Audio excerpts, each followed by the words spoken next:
বিধানসভা নির্বাচনের আগে এবার আরাবুল ইসলামকে প্রাণনাশের হুমকি দিলেন।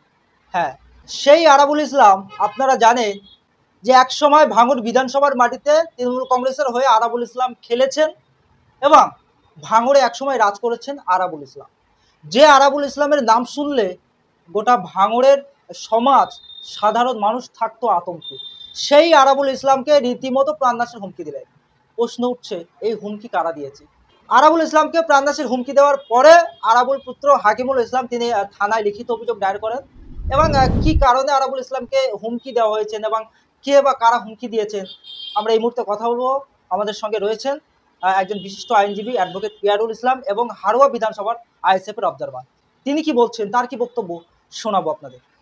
আরাবুল ইসলাম যে একসময় টিএমসির দাপুটে নেতা ছিল, টিএমসি যখন ক্ষমতায় আসেনি টিএমসির একমাত্র বিধায়ক ছিল কিন্তু আরাবুল ইসলাম, তখন মমতা ব্যানার্জি নিজেও এমএলএ ছিল না। সেই সময়কালীন ক্যানিং পূর্বে, আমি যতটা জানি ক্যানিং পূর্বে মমতা ব্যানার্জি একটা সভা হচ্ছিল, সেই সভাতে যাতে না হয় সভাটি, এখানে টিএমসির ভাঙড়ে যে এখন দায়িত্ব আছে অবজারভার হিসাবে, সে কিন্তু চেষ্টা করেছিল আরাবুল ইসলাম বা মমতা ব্যানার্জি সেই সভাটা যাতে না করতে পারে, কিন্তু আরাবুল ইসলাম সভাটি করে দেখিয়েছিল। কিন্তু তাকে মমতা ব্যানার্জি এবং আরাবুল ইসলামকে প্রাণনাশের হুমকি দেওয়া হয়েছিল, কিন্তু তারা সেগুলো উপেক্ষা করেও ওখানে কিন্তু সভা করেছিল। বর্তমানে টিএমসি সরকার ক্ষমতায় আছে, আরাবুল ইসলাম তার ব্যক্তিগত বা যে কোনো কারণে ভাঙড় থেকে হয়তো এখন সাইট হয়ে গেছে, টিএমসিতে উনি আছে, সাইটেই আছে।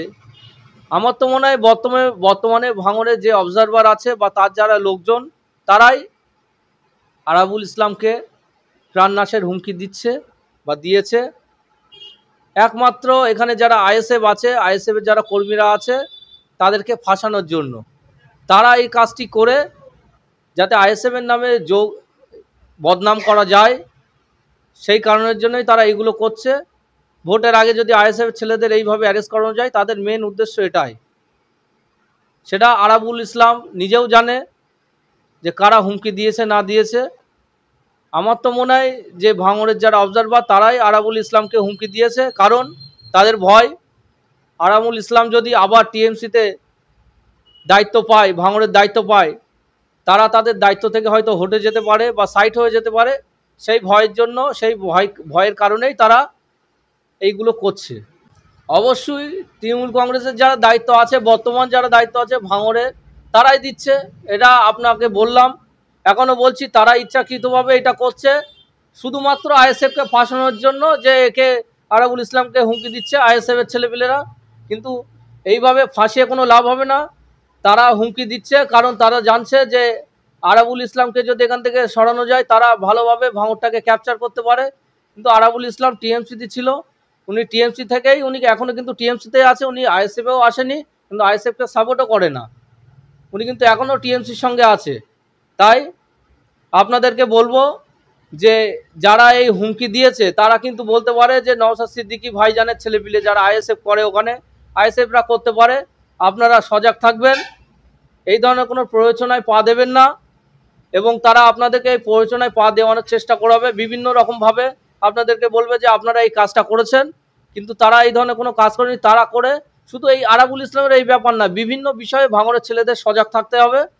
যে কোনো বিষয়ে তারা নিজেরাই করবে, যারা দায়িত্ব আছে এখন টিএমসির ওখানে করে, কিন্তু আইএসএফ ছেলেদের উপরে দোষ চাপানোর চেষ্টা করবে। সামনে ভোট, ওখানে টিএমসির যারা দায়িত্ব আছে তারা ভালোভাবে জানে তাদের পায়ের তলা থেকে মাটি সরে গেছে। পরবর্তীতে তারা ভাঙড়ে তারা লড়াই করতে পারবে না, কারণ লোক নেই তো ওদের সঙ্গে। সঠিকভাবে ভোট হলে ওরা বুঝতে পারবে যে কি 2021-এ বিধানসভায় যেটা হয়েছে তার পুনরাবৃত্তি 2026-এ আশা করি মানুষ আরও বিপুলভাবে দেবে, আরও বেশি করে দেবে। তাই তারা সেইটা যাতে মানুষ যাতে এইগুলো না করতে পারে, আইএসএফের যা নেতারা আছে তাদেরকে বিভ্রান্তি করার জন্য এইসবগুলো করছে, কিন্তু তাতে কোনো লাভ হবে না। আরাবুল ইসলাম নিজেও জানে যে এটা কারা করতে পারে। টিএমসির ব্যাপার, টিএমসি কাকে টিকিট দেবে বা কাকে দায়িত্ব দেবে তাদের ব্যাপার, কিন্তু ভাঙড়ে আমরা 99% কেন 100% জিতবো, কারণ ভাঙড়ের মানুষ আমাদের সঙ্গে আছে। ভাঙড়ের বাসিন্দারা চায় যে নওশাদ সিদ্দিকী জিতুক। এই 5 বছর নওশাদ সিদ্দিকী ছিল ওখানে, একটা বিরোধী নেতা হিসাবে, আইএসএফ এর এমএলএ হিসাবে আপনারা জানেন বিরোধী যারা ছিল অনেকেই দল বদল করেছে। টিএমসি থেকে বিজেপি থেকে টিএমসি তে গেছে, কংগ্রেস থেকে টিএমসি তে গেছে, কিন্তু একমাত্র নওশাদ সিদ্দিকী ভাইজান যিনি, তাকে অনেকে অনেক কথা বলেছে যে টিএমসি তে যোগ দেবে, টিএমসির সঙ্গে গটাব আছে, বিজেপির সঙ্গে গটাব আছে, কিন্তু আমরা দেখেছি এখনো অবধি নওশাদ সিদ্দিকী ভাইজান নিজের জায়গায় দাঁড়িয়ে আছে, কিন্তু ভবিষ্যতেও দাঁড়িয়ে থাকবে। এখনো অবধি নওশাদ সিদ্দিকী ভাইজান কিন্তু কোনো টিএমসিতেও যোগ দেয়নি বা বিজেপিতেও যোগ দেয়নি। তাই বলবো ভাঙড়ের মানুষ আইএসএফকে 2026-এ বিপুল ভোটে জয় করবে তওয়া সিদ্দিকীর সঙ্গে, এই একটা মতে আমি সহমত। এটাই আমি তওয়া সিদ্দিকীর সঙ্গে আমি সহমত পোষণ করছি। অবশ্যই হাড়োয়া বিধানসভা 2026-এ জিতবে। আপনারা জানেন উপনির্বাচনে তারা এই টিএমসি পার্টি কিভাবে ভোট লুট করেছে। বারাসাত 2 নম্বর যে 5টা পঞ্চায়েত আছে হাড়োয়া বিধানসভার ভিতরে, সেখানে আমাদের কোনো এজেন্ট বসতে দেওয়া হয়নি।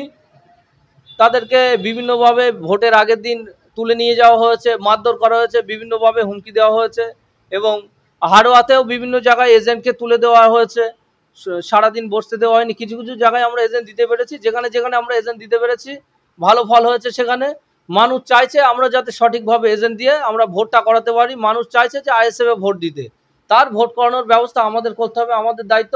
আর আমি আপনাদেরকে কথা দিচ্ছি 2026-এ আমরা টিএমসি চোখে চোখ রেখে আমরা লড়াই করব এবং প্রত্যেক বুথে এজেন্ট দেবো। এজেন্ট দিয়ে মানুষ আমাদেরকে ভোট দিয়ে বিপুল ভোটে জয়যুক্ত করবে। মানুষ আমাদের পাশেই আছে। উপনির্বাচনে কি হয় সেটা আপনারা ভালোভাবে জানেন। ম্যাক্সিমাম তাই শাসক দল, যেখানে রুলিং পার্টি যারা জিতে থাকে তারাই উপনির্বাচনে জেতে। তাও আমরা বিরোধী হিসেবে আমরা যথেষ্ট এখানে আমরা ট্রাই করেছি, চেষ্টা করেছি। আমরা এখানে সেকেন্ড পজিশন আছি, কিন্তু তারা ভোট করতে দেয়নি। এবং হাজি নুরুল ইসলামের ছেলে তিনি ভোটে জেতার পরে হাড়োয়া নিয়ে কি করেছে সেটা হাড়োয়াবাসীও জানে। হাড়োয়ার কি উন্নয়ন করেছে, হাড়োয়ার হসপিটাল নিয়ে নাকি ওনার বাবার শেষ ইচ্ছা ছিল হাড়োয়া হসপিটালটা উন্নতি করার, বিল্ডিং করার, খুব ভালো পরিকাঠামো ব্যবস্থা করা। কি করেছে? যেমন ছিল তেমনই আছে। হাড়োয়ার দেখেন আপনারা, হাড়োয়া ব্রিজটার অবস্থা, হাড়োয়া ব্রিজের উপরে জোর করে পাইপলাইন বসানো হচ্ছে, যেখানে হাড়োয়া ব্রিজের আমি যতটা জানি যে আমার চেম্বারের সামনে দিয়েই ব্রিজের তলা, জলের তলা দিয়ে, নদীর তলা দিয়েই পাইপলাইন নিয়ে যাওয়ার ব্যবস্থা হয়েছিল, কিন্তু সেটা না করে তারা বেআইনিভাবে ব্রিজের উপর দিয়ে তারা পাইপলাইন নিয়ে যাচ্ছে, যাতে ফুটপাথগুলো আটকানো যায়। মানুষের অসুবিধা হচ্ছে। তারা কি উন্নয়ন করেছে সেটা মানুষই বলে দেবে 2026-এ। আর এই কিছুদিন আগে দেগঙ্গাতে আপনারা দেখেছেন যে দেগঙ্গাতে যে জলকর কালিয়ানি বিল নিয়ে ঝামেলা, বিভিন্ন টাকা পয়সা টিএমসির নেতারা খাচ্ছে, পোস্টার পড়ছে, এমএলএর নামে পোস্টার পড়ছে। এরা নিজেরাই কনফিউজ, নিজেরা কি করতে চাইছে নিজেদের ভেতরেই মিল নেই। এরা নিজেরা কি করবে সেটাই ভাবার বিষয়। তাই মানুষ চাইছে 2026-এ আইএসএফকে বিপুল ভোটে জয়যুক্ত করতে। শুধু আমাদেরকে সাথ দিতে হবে, তারা যাতে সঠিকভাবে ভোটটা দিতে পারে আমরা সেই ব্যবস্থা করব, আমরা আশা করছি। অবশ্যই সাংগঠনিক কাজ ভালোভাবে চলছে। প্রত্যেক বুথে আমরা চেষ্টা করছি প্রত্যেক বুথে সঠিকভাবে সংগঠনগুলো রেডি করার। বুথ ওয়াইজ সংগঠনগুলো রেডি হলে আমরা আশা করি আমরা 26-এ জিতবো। এবং প্রত্যেক অঞ্চলগুলো আমরা পুনর্গঠন করছি, অঞ্চলগুলো ম্যাক্সিমাম অঞ্চল পুনর্গঠন হয়ে গেছে। আমরা 26-এ লড়াই দেওয়ার জন্য, চোখে চোখ রেখে লড়াই দেওয়ার জন্য প্রস্তুত।